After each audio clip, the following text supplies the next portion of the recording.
Assalamualaikum warahmatullahi wabarakatuh.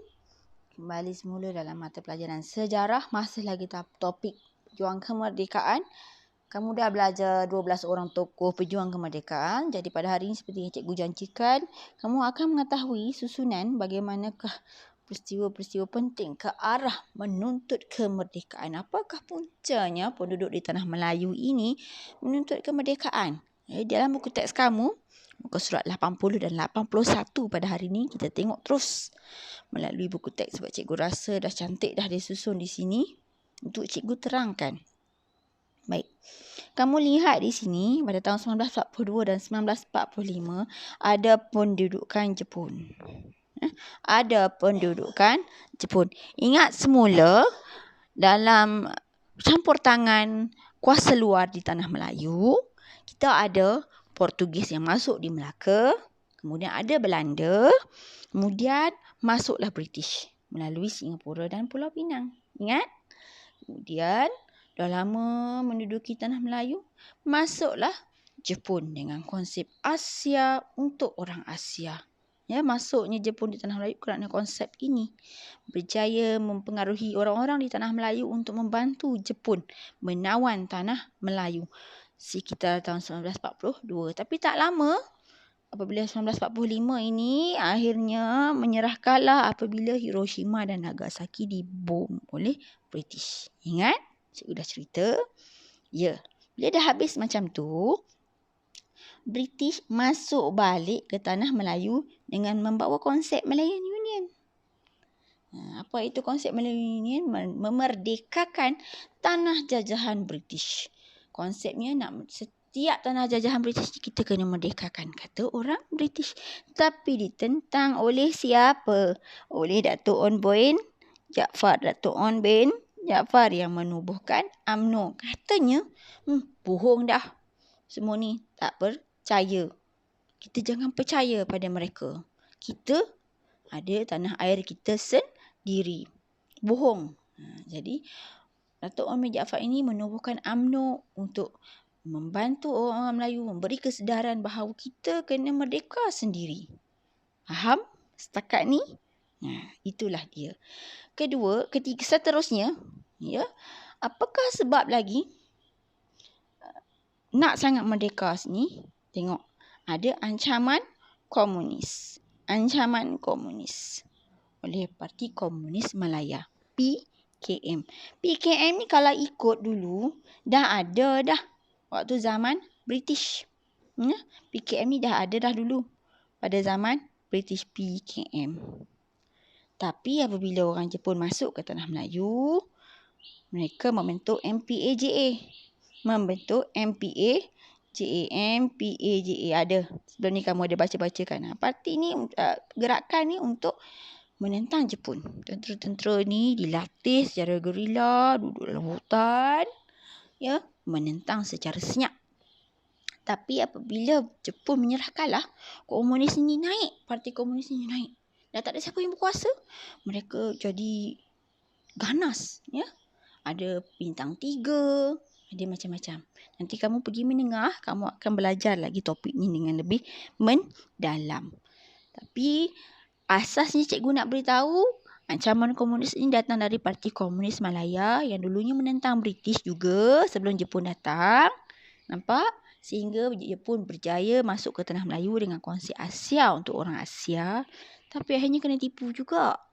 Jepun ni ganas. Jadi mereka wujudkan MPAJA, Anti-Japanese Army. Tentera yang menentang Jepun. Apabila Jepun menyerah kalah, komunis ini berkuasa. Keluarlah daripada hutan-hutan tu. Berkuasa. Tengok ada Parti Kuomintang. Kemudian ada bintang 3. Nanti di menengah kamu akan belajar lagi.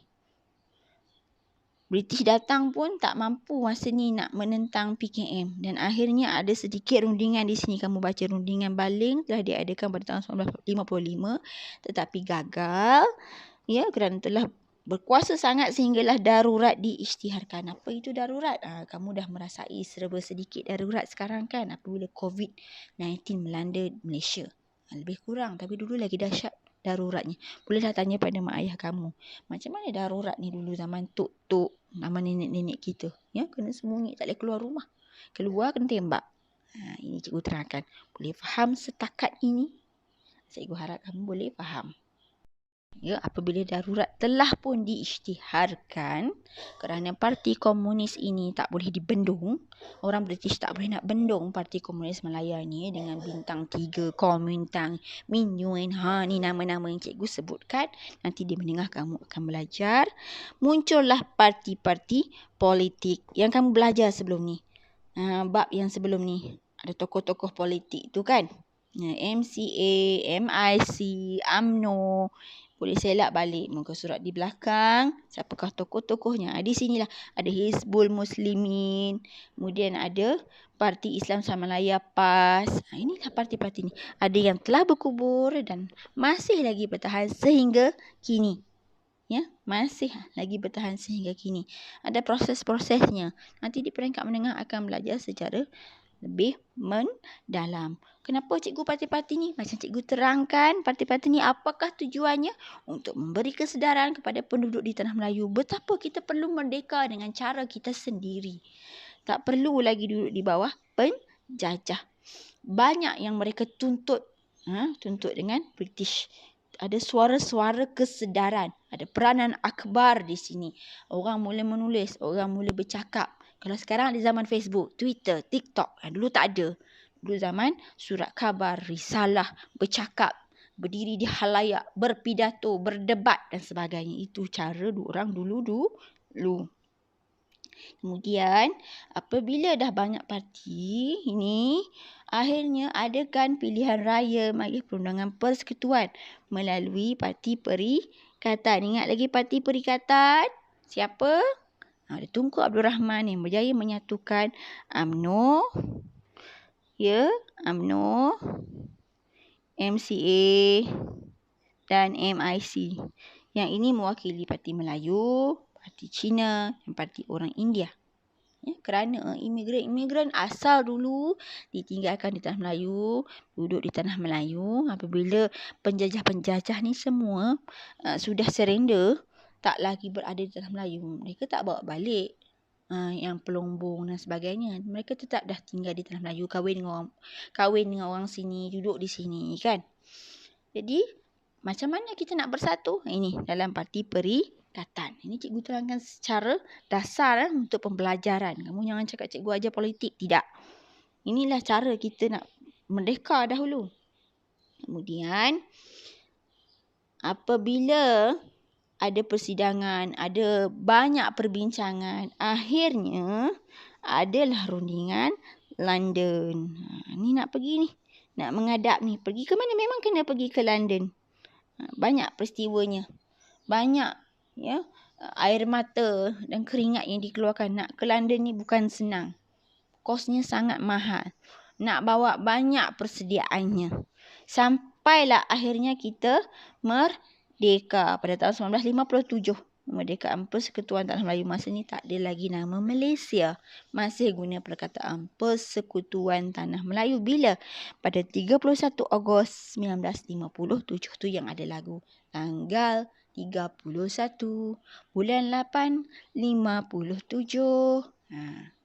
Inilah peristiwanya tadi. Ingat semula, ya, apabila berlaku pemberontakan, ada Parti Komunis Malaya, Malayan Union ditentang, wujudlah parti-parti politik yang bersuara, yang menyatukan orang-orang di Tanah Melayu. Semua orang di Tanah Melayu, bukan orang Melayu sahaja. Kemudian adakan persatuan-persatuan, adakan parti-parti yang bersatu di bawah parti perikatan yang berbincang, duduk bersama, kita nak merdeka ni macam mana ni. Dah bincang-bincang dapat persetujuan dengan Raja-Raja Melayu semua, maka adalah rundingan London. Memang pergi ke London, ada wakil-wakilnya. Lepas ni kita belajar tentang rundingan London. Pergi ke sana, kenapa kena pergi London cikgu? Sebab kita masa tu masih di bawah tanah jajahan British. Masih di bawah tanah jajahan British. Bila dah berjaya, maka barulah kita merdeka. Ya, cikgu harap kamu faham topik ni serba sedikit. Tak apa, nanti pergi ke menengah akan diulang.